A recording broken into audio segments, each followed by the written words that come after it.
skin has been glowing lately, and I attribute that to 10% vitamin C serum.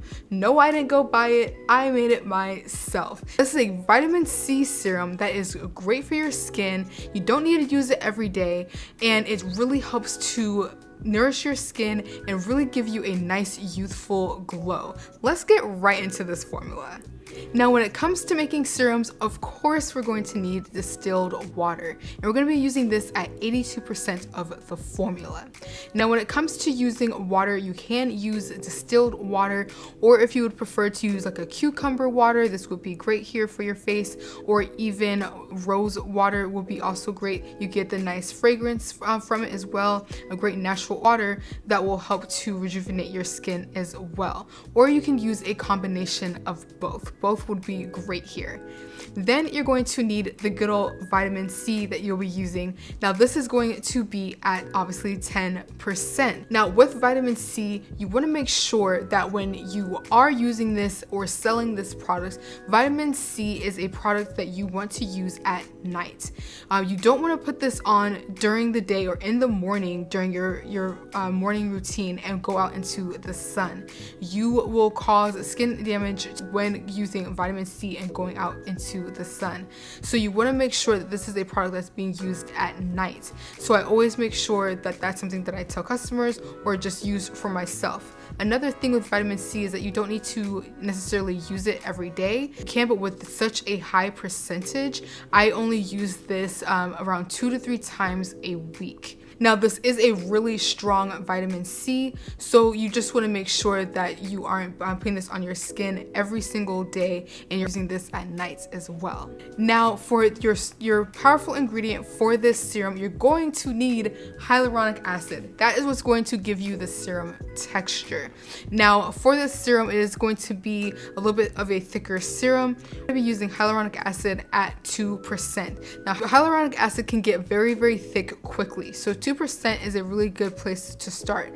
Now, if you want more of a thinner serum, I would use up to 1 to 1.5% of hyaluronic acid. So it's not too thick if you feel like this texture is a little bit too thick for you.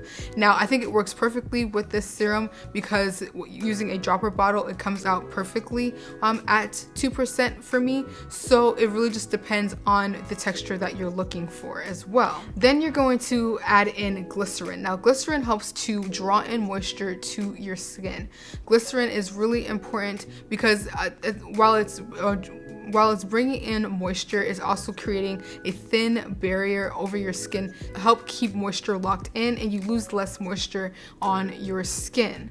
Now when it comes to glycerin, it can be a little bit of a tacky, sticky product. I am using it at 3% here for this formula, but you can drop down the percentage if you find that it is a little bit too sticky or tacky. Then we're going to be using green tea extract. Now with green tea extract, this is a really great extract for your skin. It really helps to also brighten up your skin, but it also helps to give you more of a youthful glow. I really like green tea extract because it's a really great extract that helps to minimize the look of pores on your face, and it just helps to give you more of a youthful glow. Now just be careful when buying your green tea extract because there is a water soluble and oil soluble option. I will have the water soluble and all of the ingredients for this linked down below for you so you can try all of these out. And the green tea extract is going to be at 2% of this overall formula. Now we're also going to add in a preservative. Now your preservative is very important here because this is a water-based product. You want to make sure that you have a preservative to extend the shelf life of this product and make sure that it doesn't go get moldy. So adding in a preservative is extremely important. I'm only using it in at 1%. Now once you have your water, your vitamin C, and your hyaluronic acid, you want to make sure that you add those together immediately because you want to allow the hyaluronic acid to absorb the water. Now when it comes to hyaluronic acid, it does take some time for the hyaluronic acid to soak up the water and come into that gel texture. So what you want to do is add that to the water, mix it, and you're going to start to see the water absorb absorb, and then you want to allow it to sit sometimes up to like 3 to 4 hours in order for you to really see the gel-like texture that you are looking for. So now for a bonus tip. When you are making a serum in general, you want to make sure that you are either using some form of a hyaluronic acid or a gum. Xanthan gum can be a really great replacement for hyaluronic acid because you can still kind of get the gummy serum feel without using a hyaluronic acid. Now you would just use less of this. I would use like around 1% or even 0.5% of xanthan gum because it does get very thick and you want that to be able to dilute within the water very well. But you can use this as another option in order to have a more thinner. You can use xanthan gum to be a little bit more of a thinner product that will still give you the serum feel, and it's going to be a little bit cheaper on the pockets as well.